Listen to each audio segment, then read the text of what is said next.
Bom dia, a paz do Senhor Jesus esteja no coração dos irmãos nesta manhã. Convido todos a se posicionarem, a se reunirem, a estarem mais próximos aqui de mim, do telão também. Vamos orar.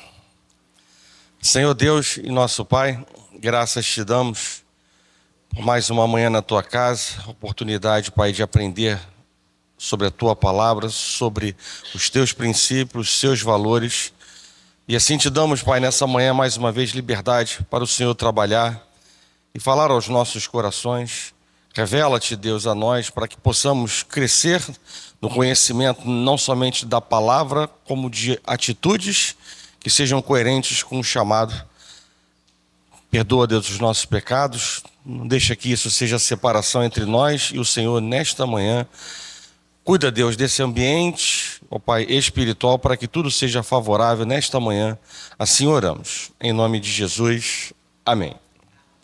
Bem, hoje nós vamos mergulhar na aula número 15 para tratar do capítulo número 13 e dando ênfase a esses dois personagens, né? O anticristo e o falso profeta, né? Então, não é novidade, né? Já falamos em aulas anteriores, né? Em capítulos anteriores. Então, o livro de Apocalipse ele vem, né? Como o sentido daquelas 7 sessões paralelas e progressivas, né? Tem um começo e tem um fim por 7 vezes.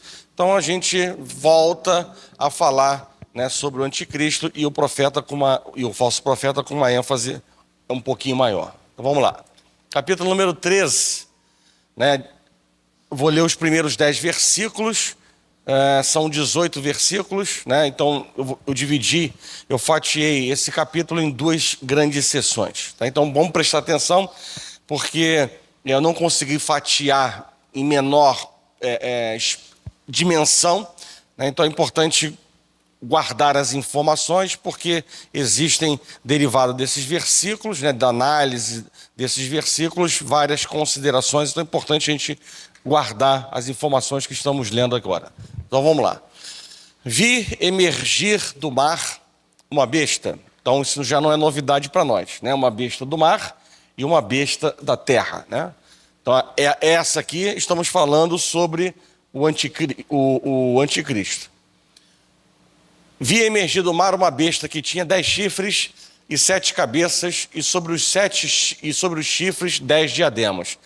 Então isso é apenas uma informação que está sendo repetida do capítulo número 12, que falamos na semana passada, né?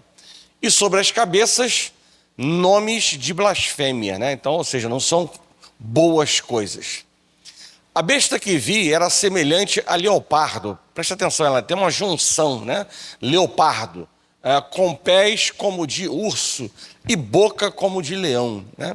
E isso nos faz lembrar, né, aquilo que Daniel, né, lá no passado viu, né, a respeito daqueles 4 animais, né, que exatamente são o leopardo, o urso, o leão e um que aglutina, né, todos eles, que é o terrível, né, que representou Roma, né? E aqui a gente pode ver que essa besta do mar, ela congrega, né, essas 3 características. Então, isso demonstra, já numa análise superficial, o poder que essa besta, né, terá, ou tem.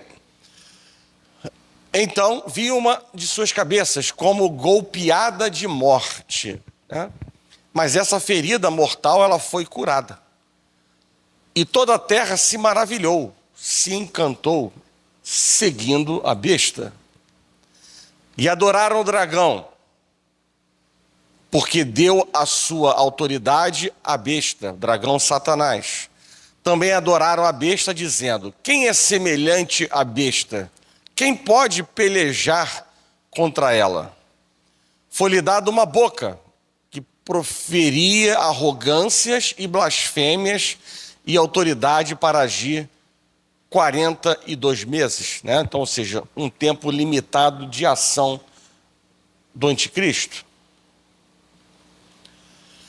E abriu a boca em blasfêmias contra Deus, para lhe difamar o nome e difamar o tabernáculo, a saber, os que habitam no céu. Foi-lhe dado também que pelejasse contra os santos e os vencesse. Deu-se-lhe ainda autoridade sobre cada tribo, povo, língua e nação. Então, ou seja, até nada diferente do que já estudamos anteriormente, né? E adorá-lo-ão todos os que habitam sobre a terra, aqueles cujos nomes não foram escritos no livro da vida do Cordeiro, aqueles que não são selados por Deus, que foi morto desde a fundação do mundo. Se alguém tem ouvidos, né, ouça. Se alguém leva para cativeiro vai. Se alguém matar a espada, necessário é que seja morto a espada. Aqui está a perseverança e a fidelidade dos santos, né? Então vamos desvendar alguns mistérios e reforçar outros que já foram apresentados. Bem, primeiro trato sobre a questão da pretensão do anticristo, né? E aí faço um paralelo com a trindade, né? A trindade satânica, ela é, né, o Satanás, o anticristo e o falso profeta. A trindade divina é Deus Pai, Deus Filho e Deus Espírito Santo. Então vamos lá. Satanás, embora derrotado, né, ou seja, algo que nessa sessão que começou no capítulo 12 vai até o 14, né, mais uma vez ele é apresentado como alguém derrotado. Ainda recebe permissão para perseguir a igreja com sua fúria mais terrível. O dragão, Satanás, quis ser igual a Deus, numa tentativa de imitar a Deus Pai, né? A besta que surge do mar, que é o anticristo, ela tentará imitar Jesus Cristo. De que maneira? Como o Filho se encarnou, morreu e ressuscitou, o anticristo será uma espécie de encarnação de Satanás, que passará por uma experiência de morte e um simulacro de ressurreição, né? Ou seja, uma falsa ideia, uma simulação, uma falsa imagem de ressurreição, né? Então vocês leram comigo daquela cabeça ferida que foi curada, né? Então o simulacro é uma simulação, uma falsa imagem sendo propagada. A besta que surge da terra, o falso profeta, levará os homens a adorarem essa primeira besta, numa tentativa de imitar o Espírito Santo, que leva os homens a adorarem a Cristo, né? E a grande meretriz, a falsa igreja, é uma imitação da mulher celestial, da noiva do Cordeiro, da igreja fiel. Então, feito o paralelo, né, entre esses elementos divinos com os elementos satânicos, né, vamos avançar. O tempo da aparição do anticristo, né? Embora o mistério da iniquidade já esteja operando, né, isso conforme declarado em 2 Tessalonicenses, no capítulo 2, verso número 7, fala exatamente disso que eu acabei de dizer. O anticristo, como pessoa que encarnará o poder dos reinos ímpios e também todo o poder de Satanás, emergirá antes da segunda vinda de Cristo, né, diante de algumas revelações que já não são obscuras para nós. Quais são elas? Diante de uma grande apostasia, que não se compara com as apostasias que já, né, aconteceram, que estão acontecendo, mas é algo de uma grande dimensão. Da mesma maneira, né, um período de grande tribulação, ou seja, nada comparado com aquilo que já vivemos, né? Então, se está ruim, né, se está difícil, ficará muito mais difícil, e por pouco tempo, que é algo que não é novidade para nós, né? O Satanás, ele tem diversas limitações, né? E uma delas é da questão do seu tempo de atuação. Bem, as várias facetas do anticristo, né? Isso não é novidade, né, para nós, porque o inimigo, ele é multifacetado, né? Então vamos lá. Vários personagens na história, né, e aí eu não vou pegar, obviamente, eu vou pegar da Idade Antiga, né, a Idade Moderna, passando pela Idade Média, foram considerados como anticristo. Não diferente é o cenário na era contemporânea, né? Então, se eu não estiver equivocado, e a Suelen confirmar, endossar, afinal de contas, está fresquinho esse conhecimento na cabeça dela, a Idade Moderna, ela encerra, eu acho que encerra na Revolução Francesa, lá por 1789. Então, a Idade Contemporânea é algo que vem de lá para cá, só para vocês terem uma ideia na linha do tempo. Certo, Suelen? Hã? Então tá bom. Então, não diferente é o cenário na era contemporânea. Hitler e outros governantes também foram considerados anticristos, né, pois infundiram o quê? Terror e morte, né, perseguiram a igreja, profanaram o templo, né, e também tentaram destruir o cristianismo, né? Então, até mesmo dizer que papas, né, anteriores, né, Ellen White, até mesmo essa digníssima senhora também já foi, né, incluída nesse rol, né, de anticristo pela questão da soma dos valores de cada letra, né, e aí chegam num número que a gente vai falar no final dessa aula, né? Mas enfim, nada além de especulações, nada além de especulações. Para João, o anticristo sempre estava presente nos seus precursores, mas ele se levantará no tempo do fim como expressão máxima da oposição, né, à igreja e oposição a Cristo, né? Então já falamos que diversos anticristos com letra minúscula A já estiveram e estão presentes, mas o A com A maiúsculo, esse ainda está por vir. Já para Paulo, né, baseado em 2 Tessalonicenses, no capítulo 2, que já deixamos essa lição para trás, né, o homem da iniquidade, né, que é o anticristo, ele surgirá da grande apostasia, já falamos, será uma pessoa, será objeto de adoração, usará falsos milagres, só pode ser revelado depois que aquilo e aquele que o detém for removido, ou seja, isso é uma expressão que está nesse versículo aqui da palavra de Deus, e já falamos sobre isso no passado, né, em uma aula recente, né, com relação à preocupação de que o Espírito Santo seria removido, retirado da terra, né, já apresentamos essa visão. Né, ainda assim, vou repetir, vou reforçar num slide o que já foi dito, né, e será totalmente derrotado por Cristo, porque esse é o grande alento que nós temos, saber que Cristo vencerá e a sua igreja fiel também. Bem, depois da multifacetada, né, imagem do anticristo, agora a descrição, né? A sua ascensão se dará num tempo de muita turbulência, né? Então, a primeira coisa que nós lemos logo lá no versículo número 1, né, vi emergir do mar uma besta, né? E o que isso significa? Bem, as águas do mar, elas são multidões, nações e povos na sua turbulência político-social.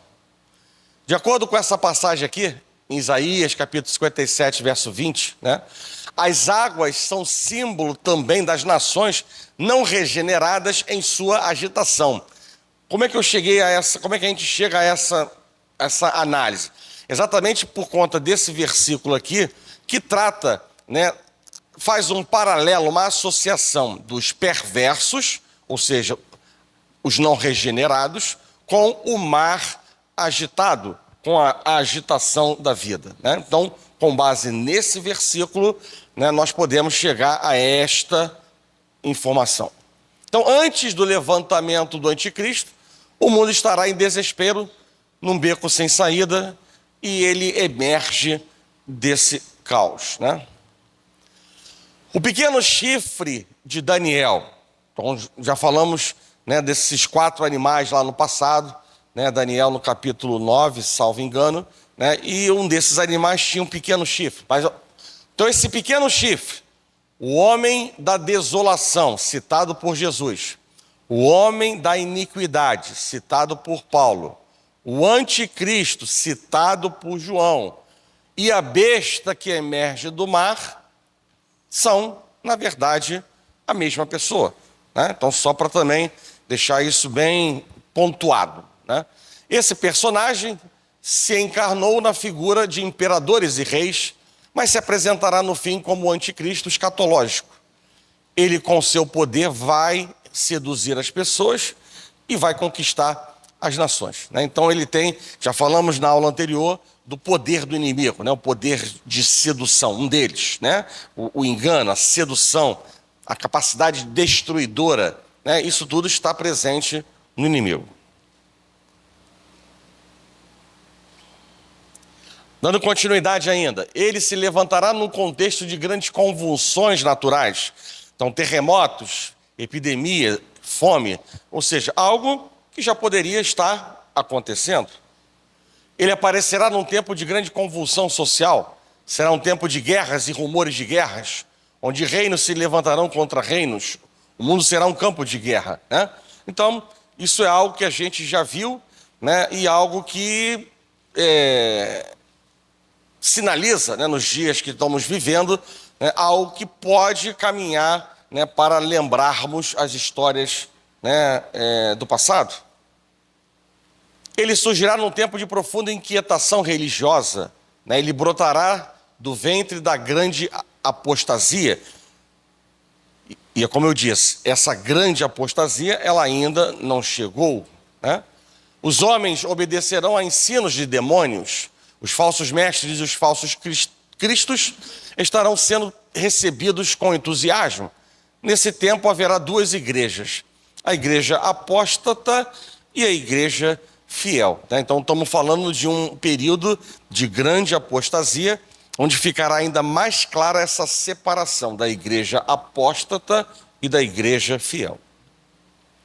Ele surgirá oferecendo solução aos problemas mundiais, e aí, mais uma vez, não cabe a nós especulações, né? E aí vamos colocar grandes governantes, inclusive do atual tempo, né? Ou filhos, ou parentes de atuais governantes que poderiam ser exatamente o anticristo. Não cabe a nós especulações, né?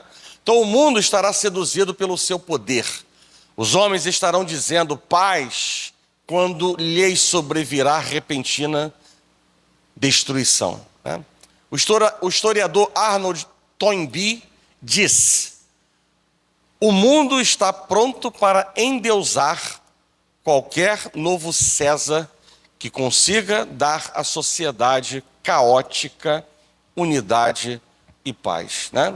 E de certa maneira esse historiador ele tem razão, né?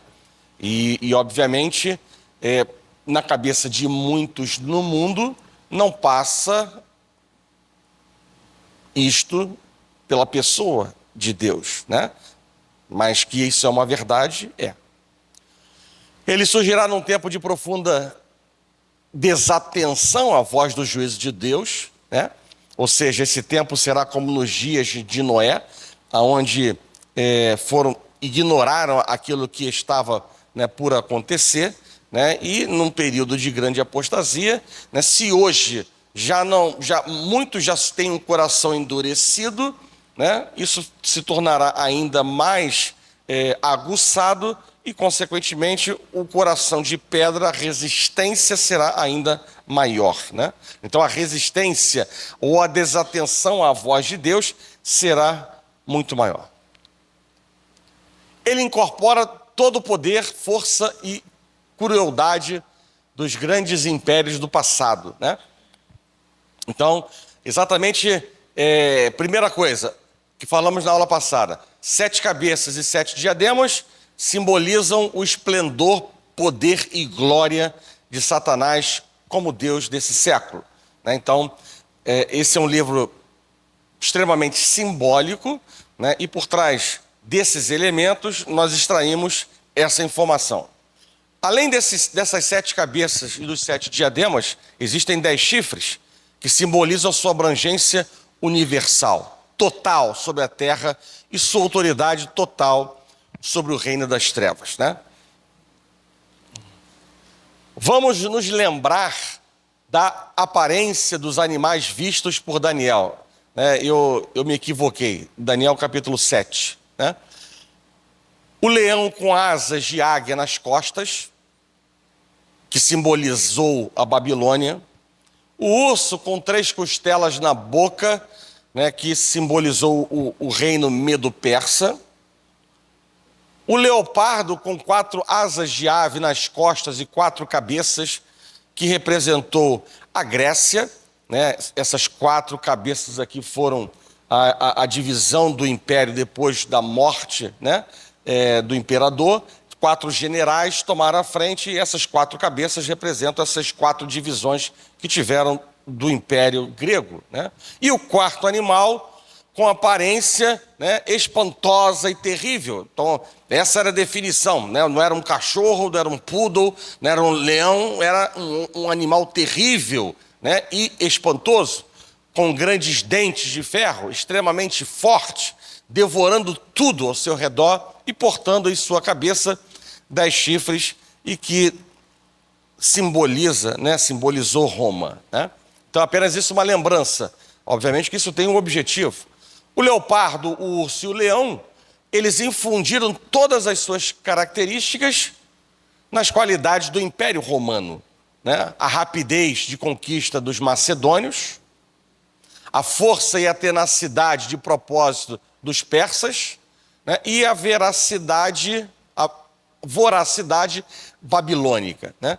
Então, eu apenas trouxe isso à memória para mostrar, né, de que o Império Romano ele aglutinou, né, características dos 3 anteriores animais naquilo que representou o Império Romano numa proporção, numa dimensão maior do que aquilo que os outros impérios fizeram. Né?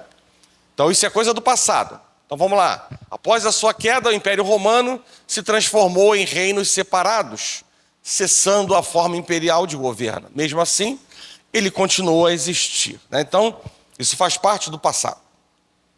A cabeça golpeada de morte, né, ela simboliza a falta de um imperador para governá-lo. Né? Então, nessa transição, né, ou seja, na história, né, é como se estivéssemos fazendo ali um batimento com o Império Romano. Né?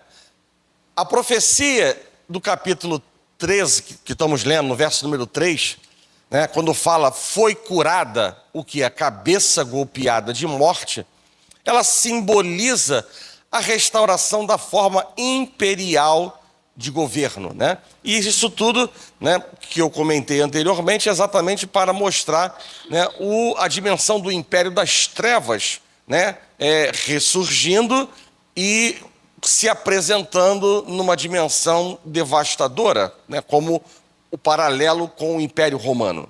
Então, por isso é que aqueles animais, eles são apresentados no verso número 3, né, para poder dar uma dimensão do que representa o Império das Trevas. O anticristo incorpora todo o poder dos impérios anticristãos. Né? Então, o anticristo é o braço de Satanás, enquanto o falso profeta é a mente de Satanás. Né? Ele será um ser totalmente mau, prodigiosamente conquistador. E aí eu reforço, né? Ele terá a ferocidade do leão, a força do urso e a velocidade do leopardo. A besta que emerge do mar simboliza o poder perseguidor de Satanás, incorporado em todas as nações e governo do mundo, através de toda a história. Essa besta toma diferentes formas. No fim, se manifestará na pessoa do homem da iniquidade. Né? Então veja que o espírito do anticristo, ele está presente por muitos anos, e ele já se apresentou por diversas maneiras, né? Mas no final ele se manifestará como uma pessoa, né? O homem da iniquidade. O anticristo vai se manifestar com um grande milagre. Né? Ele vai distinguir-se como uma pessoa sobrenatural por um ato que será um simulacro de ressurreição. Né? O inimigo, ele vem de maneira, ele vem com a dissolução, né? Com a dissimulação, melhor dizendo. A dissimulação é algo presente nas características do inimigo. Esse fato é tão importante que João o registra 3 vezes. Certamente, não será uma genuína ressurreição dentre os mortos, mas será o simulacro da ressurreição produzido por Satanás. O propósito dessa misteriosa transição será conceder a Satanás um corpo.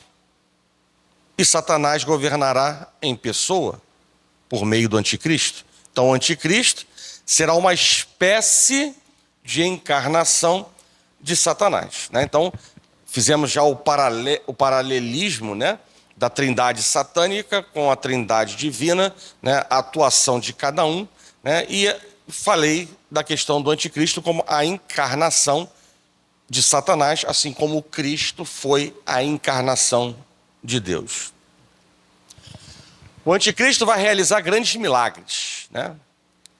Diz a palavra. Ora, o aparecimento do iníquo é segundo a eficácia de Satanás, com todo o poder e sinais e prodígios de mentira. É o que está na palavra de Deus, né? As pessoas andam atrás de sinais e elas serão facilmente enganadas pelo anticristo, né? E guardadas as proporções, isso já é realidade hoje, dentro das igrejas. Pessoas buscando sinais e recebendo engodos, falsas mensagens, falsas profecias, se desviando de um verdadeiro pasto, desobedecendo o mandamento da palavra de Deus bíblica de um só pastor e um só pasto. Então, numa proporção maior, vejam, né, que esse desejo exacerbado por sinais milagrosos, aonde vai chegar. Então, por isso é que a consolidação da palavra de Deus em nosso coração é fundamental para haver um equilíbrio emocional, espiritual, para a gente saber tomar decisões que sejam coerentes com a nossa identidade. O anticristo vai ditar e disseminar falsos ensinos, não é novidade? Nesse tempo os homens não suportarão a sã doutrina, mas obedecerão a ensinos de demônios, né? Então vejam só. Hoje, as seitas heréticas, o que são seitas heréticas? Grupos religiosos com desvios doutrinários da fé cristã, ou seja, distorcendo princípios bíblicos e ao mesmo tempo negando princípios bíblicos. O misticismo, que busca a experiência de uma suposta conexão direta com o divino, muitas vezes por meio da práticas esotéricas. E o sincretismo, que pode ser visto como um processo de adaptação e transformação, onde elementos de diferentes origens são incorporados e reinterpretados, o sincretismo religioso, né? Então, vejam que as seitas heréticas, o misticismo, o sincretismo de muitas igrejas pavimentam o caminho para a chegada do anticristo. Então vejam que a mensagem é clara e está sendo dita para nós, né? Então, e isso, o inimigo ele cega as pessoas para que não tenham entendimento de determinadas coisas, né, que o mundo está buscando colocar dentro das igrejas e passam a ver como uma coisa normal, ou pior, como anormal aqueles que não aceitam esses princípios que batem a porta do mundo, né? O anticristo vai governar na força de Satanás. Deu-lhe o dragão o seu poder, o seu trono e grande autoridade. Na verdade, quem vai mandar é Satanás. Os governos subjugados por ele vão estar sujeitos a Satanás. E será o pouco tempo de Satanás, e esse período será o da grande tribulação. O anticristo vai se tornar irresistível. Ele será singular e irresistível, terá a aparência de um inimigo invencível. Contra Deus e os santos que estão no céu, vai blasfemar. E contra a igreja que estará na terra, vai perseguir e matar. Então, ou seja, é algo que não pode ser novidade para nós. Isso já foi difundido em outros capítulos, está sendo reforçado aqui, que Deus permitirá por um limitado tempo que o inimigo ele atue contra a igreja do Senhor.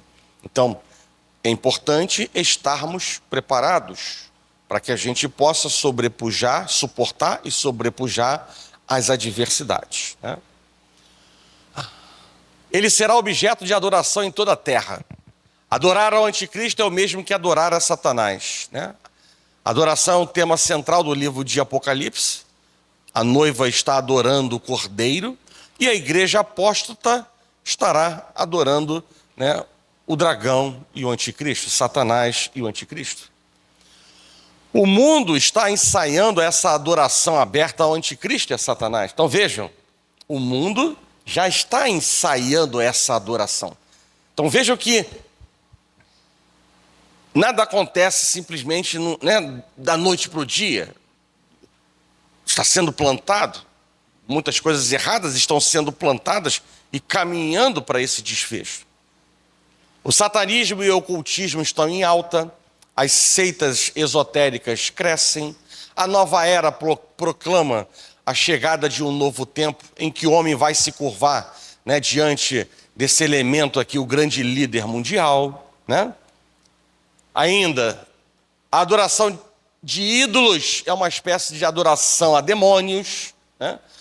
A necromancia, a prática de magia que envolve a suposta comunicação com os mortos para fim de adivinhação, né, ou outros propósitos, é uma adoração de demônios. E tudo isso aqui, o mundo está ensaiando essa adoração aberta ao anticristo e a Satanás. Ou seja, essa visão, esse comportamento, ele vai se massificando, se consolidando como uma prática normal. Assim como há 100 anos atrás não era normal a explicitude do homossexualismo. Não era. E hoje é normal. O último e grande plano do anticristo é levar seus súditos a adorarem a Satanás. Esse será o período da grande apostasia. Nesse tempo, os homens não suportarão a verdade de Deus e obedecerão a ensinos de demônios, né? Então, o anticristo fará forte oposição a toda adoração que não seja a ele mesmo. Já falamos isso em 2 Tessalonicenses, capítulo 2, verso 4. Ele vai se opor e se levantar contra tudo o que se chama Deus ou que seja objeto de culto. Assim agiram os imperadores romanos, que viam no culto ao imperador o elo de união e fidelidade dos súditos do império, né? Então, o anticristo também se assentará no trono de Deus como se fosse Deus, fazendo-se passar por Deus. Ele vai usurpar a honra e a glória só devida a Deus, né? Então vejam que a proporção, né, de heresias, a proporção de uma afronta a Deus será ainda muito maior, né? Olha por onde passa, né, a atitude do anticristo. A adoração ao anticristo será universal. Diz o apóstolo João que adorá-lo-ão todos os que habitam sobre a terra, aqueles cujos nomes não foram escritos no livro da vida. Satanás vai tentar imitar Deus também nesse aspecto. Ao saber que Deus tem os seus selados, ele também selará os seus com a marca da besta.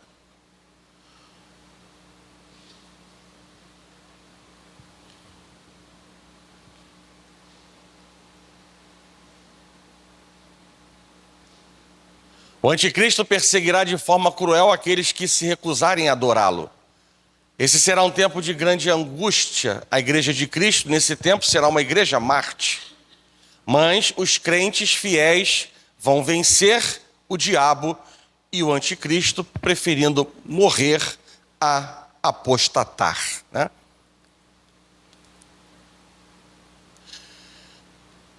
Ele fará oposição aberta a Deus e à igreja de Cristo. O anticristo será um opositor consumado de Deus. Ele vai usar todas as suas armas para ridicularizar o nome de Deus, né? Então existem várias passagens aqui, né, que deixam bem claro que essa é mais um objetivo, uma tarefa do anticristo, usar todas as suas armas, né, para ridicularizar o nome de Deus. O anticristo fará violenta e esmagadora oposição contra a igreja, né? Não há novidade também contra isso, né? O anticristo se levantará contra a igreja, contra o culto e contra toda expressão de fidelidade a Deus. Esse será o ponto mais intenso da grande tribulação, né?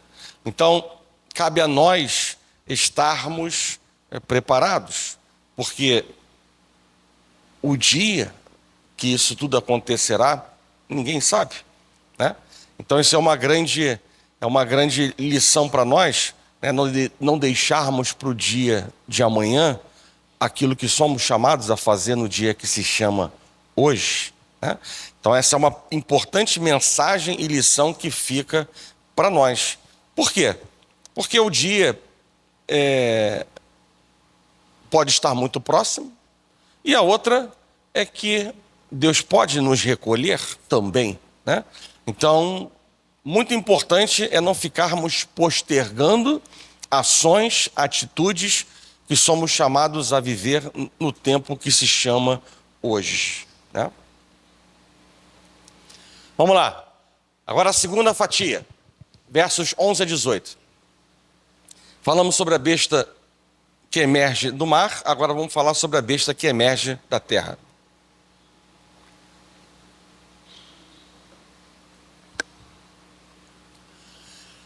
Vi ainda outra besta emergir da terra. Possuía 2 chifres, parecendo cordeiro, mas falava como dragão. Exerce toda a autoridade da primeira besta na sua presença. Faz com que a terra e os seus habitantes adorem a primeira besta, cuja ferida mortal foi curada. Falamos isso na parte anterior. Também opera grandes sinais, de maneira que até fogo do céu faz descer diante dos homens. Seduz os que habitam sobre a terra por causa dos sinais que lhe foi dado executar diante da besta, dizendo aos que habitam sobre a terra que façam uma imagem à besta, àquela que, ferida à espada, sobreviveu. E lhe foi dado comunicar fôlego à imagem da besta, para que não só a imagem falasse, como ainda fizesse morrer quantos não adorassem a imagem da besta. A todos os pequenos e os grandes, os ricos e pobres, livres e escravos, faz que lhes seja dado certa marca sobre a mão direita ou sobre a fronte, para que ninguém possa comprar ou vender, senão aquele que tem a marca, o nome da besta ou o número do seu nome. Aqui está a sabedoria. Aquele que tem entendimento, calcule o número da besta, pois é número de homem. Ora, esse número é 666, 666. E aí eu pergunto para a igreja, será que esta marca da besta seria um chip? Seria um chip onde eu terei que fazer uso para poder comprar e vender? Porque está dito aqui, ó, que para que ninguém possa comprar ou vender, senão aquele que tem a marca. Seria isso verdade? E aí, para poder me contrapor a essa realidade, né? Aqui foi dito que a marca será na mão direita ou sobre a fronte. Então isso quer dizer que se eu colocar o chip na mão esquerda, eu estaria livre dessa maldição, ou dessa limitação, ou desta profecia?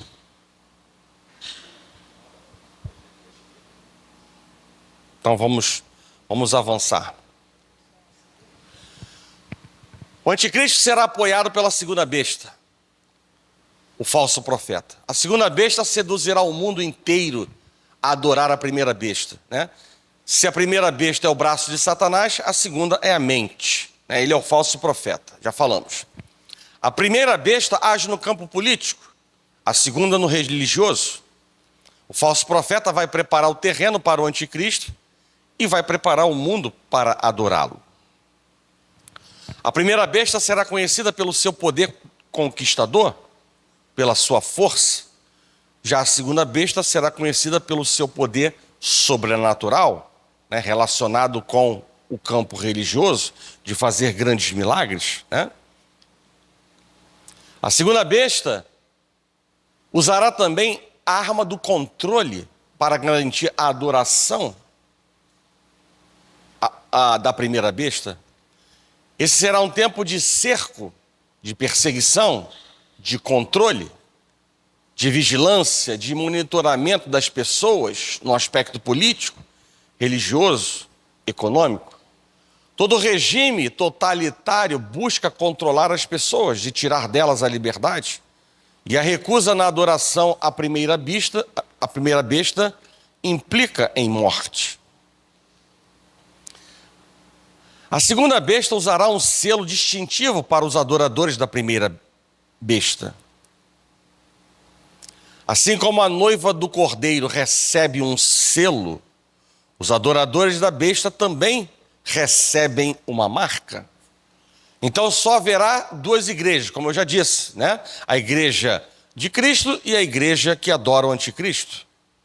Assim como os que recebem o selo de Deus terão a vida eterna, os que recebem a marca da besta vão perecer eternamente. Então diz o apóstolo Paulo, né, que o anticristo está sendo detido. E aí eu volto àquele segundo slide, né, o segundo ou terceiro, lá no início da aula de hoje. O apóstolo diz que o anticristo está sendo detido por algo e por alguém. Olha o que diz a palavra de Deus. E agora sabeis o que algo o detém, para que ele seja revelado somente em ocasião própria. Com efeito, o ministério da iniquidade já opera, e aguarda somente que seja afastado aquele que agora o detém, né? E o que é esse algo? O que seria esse alguém, né? Então vamos lá. A maioria dos estudiosos entende que o algo é a lei e que o alguém é aquele que faz a lei se cumprir, né? Então, obviamente que alguma coisa ainda limita a ação do anticristo, né? Porque Deus, que é o dono da história, o Senhor da história, ainda limita o seu poder, né? É por isso que o anticristo vai surgir no período da grande apostasia, quando os homens, né, está falando aqui da lei, né? Quando os homens não suportarão leis, normas, nem absolutos. Então eles facilmente se entregarão ao homem da ilegalidade, ao homem da iniquidade, ao filho da perdição, né? Então, se com o conhecimento da palavra já uma luta entre a carne e o espírito feroz, imagina sendo tirada a palavra, né, quão facilitado estará o caminho de Satanás. Aí, em uma aula recente, eu disse e botei aqui nesse único slide: não significa que o Espírito Santo será removido da terra. Se o Espírito que convence do pecado, da justiça e do juízo, né, não estivesse presente durante a tribulação, ninguém poderia ser salvo, né? Então ele convence do pecado, da justiça e do juízo. E nós entendemos que durante a tribulação, a grande tribulação, haverá ainda salvação. Então, para que haja salvação, isso não está na conta, né, nem de psicólogos, e nem de pastores. Está na conta do Espírito Santo, que convence do pecado, da justiça e do juízo. Não obstante, o fato é que uma multidão inumerável é salva durante a tribulação, já disse. Portanto, aqueles que vierem a Jesus durante o período da tribulação também serão habitados pelo Espírito Santo. Além disso, os santos da tribulação precisarão da orientação e da direção do Espírito Santo para se contrapor a tudo aquilo que vai se manifestar. Mais ainda, outra boa razão, porque o Espírito Santo estará presente durante a tribulação, é que ele é onipresente, visto que o Espírito Santo está em todo lugar, o tempo todo, então deve estar no mundo também durante a grande tribulação. Então, três argumentos, três importantes argumentos que reforçam a ideia de que o Espírito Santo não será removido, retirado da terra, porque a obra continua, tanto nos santos como naqueles que serão salvos também. Ainda, mostrando que aos 48 do segundo tempo, a misericórdia de Deus está presente. Seu número é 666. 7 é o número perfeito. 6 é o número imperfeito. 6 é o número do homem, um número incompleto, um número imperfeito, o número do fracasso. Então, o número do anticristo é fracasso sobre fracasso sobre fracasso. Ou ainda, poderíamos também interpretar que ele incorporará a plenitude da imperfeição, a essência da perversidade e a somatória do mal. Então, por trás desse número, tem um significado, ou seja, por trás de um simbolismo, tem uma mensagem real da amplitude desse elemento. E aí, seria a marca da besta um chip?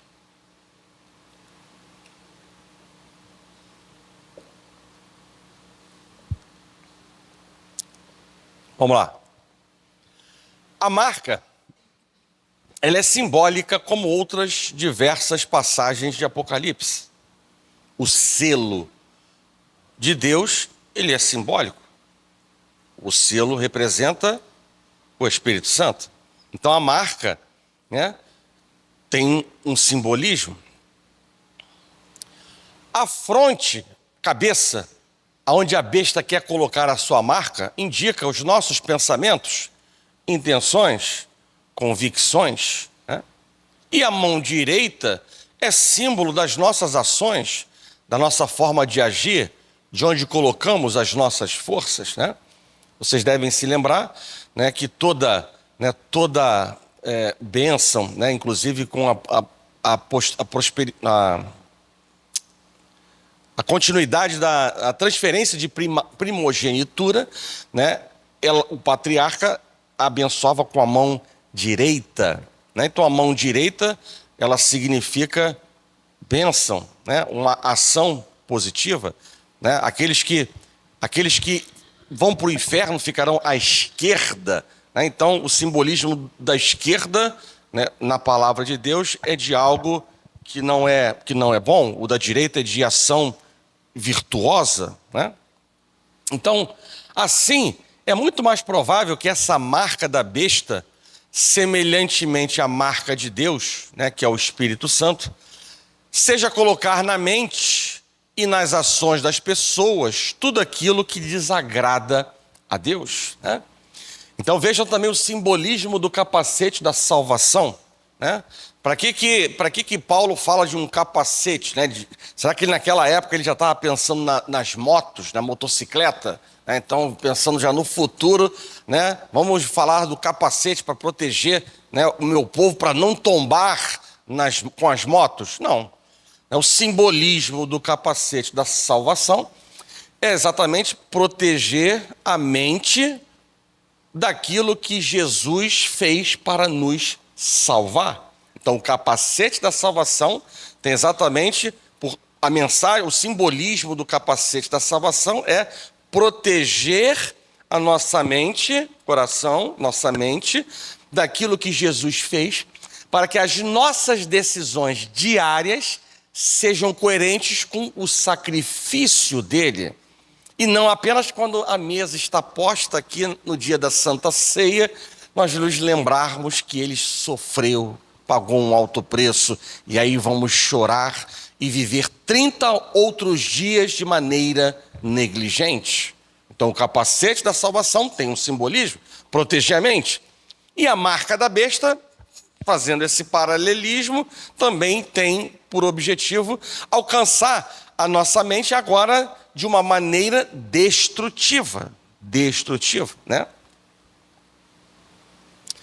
Seria muito simplório acharmos que a implantação de um simples chip seja o objetivo dessa besta. Ela quer desviar pessoas, destruir vidas. E isso se faz marcando a vida das pessoas com o desejo pelo pecado, fazendo-as se desviar da verdade e virarem as costas para Deus, né? A retaliação aos cristãos irá atingir um ápice muito grande nos últimos tempos, né? Então já falamos sobre isso. Se está ruim, vai ficar mais difícil ainda no fim dos tempos, fazendo com que todos aqueles que não aceitam as ideias impostas pela besta sejam gravemente perseguidos e expulsos da sociedade, sendo considerados como pessoas que não fazem parte do sistema. Não poder comprar e vender traz essa ideia. Você não segue os ideais da besta? Então, é um excluído da sociedade que ela criou, onde a maioria a adora e se prostra perante ela, né? Então, isso mostra exatamente a questão, né, de uma separação, né, a ser proporcionada, como hoje já acontece, missionários que são perseguidos e são segregados, separados, né, da sociedade aonde eles vivem e são limitados de muitas coisas, né? Então essa ideia, né, por trás desse não comprar e não vender é exatamente a ideia de uma separação, de uma restrição, de uma limitação grande que será trazida, apresentada para os servos de Deus, né, que vão dificultar a sua caminhada, né? Alguns têm vivido desesperados, achando que o governo vai exigir que se coloque um chip, e com isso irão perder a salvação. Mas eu quero lembrar a vocês, né, que da mesma forma como aqueles que receberam Cristo como Senhor e Salvador das suas vidas não são possuídos pelo demônio, porque tem o Espírito Santo, eu quero dizer a mesma coisa, que aqueles que são selados por Deus não podem ser selados pelo diabo, né? Então, cabe a nós ampliar essa visão, né, para que a gente não fique também sendo trabalhado internamente com os engodos do inimigo para nos tirar a paz, nos tirar a alegria, a fé, né, daquilo que nós estamos plantando na nossa carreira espiritual. Então essa é a minha visão, né? Essa é o meu entendimento, né, daquilo que está por trás desse simbolismo, né? Posso estar até equivocado, mas essa questão do chip já deveria ter até acontecido, né? Ou seja, já deram até tempos atrás datas para isso se tornar realidade, e algo que ainda não aconteceu, né? Então, como o livro de Apocalipse é um livro extremamente simbólico, né? Eu acho que é difícil acreditar que, né, será feito um carimbo celestial, né, ou espiritual, melhor dizendo, um carimbo espiritual para colocar, né, na fronte o número 666, ou então na mão direita, né, o número 666. Né? Então, vamos ampliar a nossa visão e, obviamente, que fazendo um paralelismo com aquilo que, estamos estudando ao longo desse mesmo livro. A limitação, né, do anticristo. Ele tem um poder limitado, né, visto que ele pode matar os santos, mas não vencê-los. Os verdadeiros crentes preferirão a morte e a apostasia, vencendo assim a besta. Eles não temem aquele que só pode matar o corpo e não a alma. O anticristo também não pode fazer nada contra Deus e contra os remidos na glória, a não ser falar mal, blasfemar contra eles, como já falamos no slide anterior. E esse poder limitado, que não é apenas, ou seja, essa limitação que não é apenas de poder, ela também é uma limitação de tempo. Quando o seu tempo acabar, ele mesmo será lançado no lago de fogo, né? E aí, se eu não estiver equivocado, caminhamos para o último slide, que fala sobre a sua total destruição, né? Então Jesus o matará com o sopro da sua boca e o destruirá pela manifestação da sua vinda. Ele será quebrado sem esforço de mãos humanas, né? Sem esforço de mãos humanas, com o sopro da boca de Cristo. Jesus vai tirar o domínio do anticristo para o destruir e o consumir até o fim. O anticristo será lançado no lago de fogo, que arde com enxofre. E Cristo colocará todos os seus inimigos debaixo dos seus pés. E a igreja selada por Deus preferirá a morte à apostasia. E assim vencerá Satanás e o anticristo. Aqueles cujos nomes estão no livro da vida não adorarão o anticristo. Esses reinarão com Cristo para sempre, né?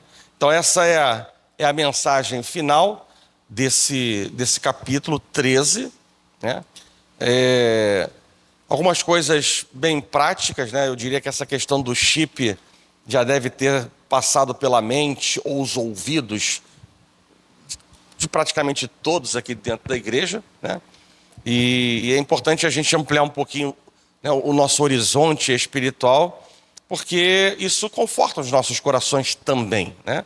O conhecimento da palavra, o reforço das promessas de Deus dentro de nós, né? E uma amplitude espiritual, ou seja, uma visão espiritual ampliada, né? Isso conforta os nossos corações para nós não negociarmos com a nossa carne aquilo que somos chamados a fazer, tá? Lembrando uma outra importante mensagem prática para nós: não deixe para amanhã aquilo que pode e deve ser feito no dia de hoje, né? E isso vale para tudo. Perdão é hoje, não é amanhã, né?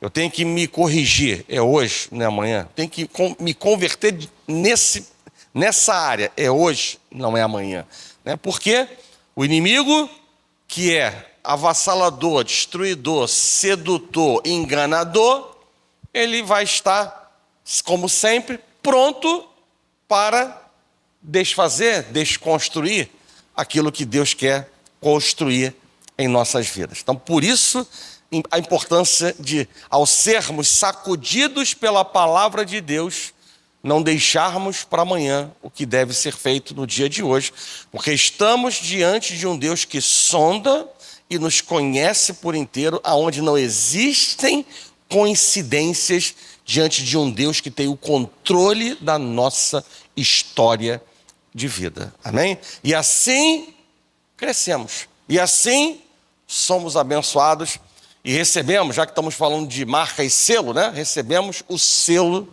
da aprovação de Deus. Amém? Então vamos ficar de pé e orar.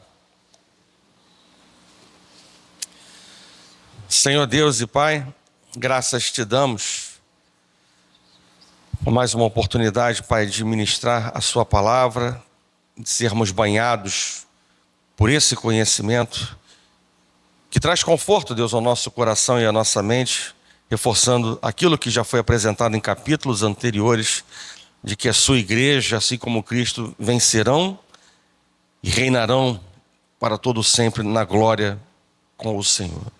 Continua, Deus, cuidando do nosso coração e mente, para que não sejamos traídos pela nossa voz interior e nem por engodos do mundo, do inimigo, para que estejamos avançando, marchando para aquilo que o Senhor já preparou para as nossas vidas, fortalecidos na Tua palavra como instrumentos para a Tua glória. Assim nós oramos e nós já agradecemos por tudo. Em nome de Jesus, que a igreja do Senhor diga amém.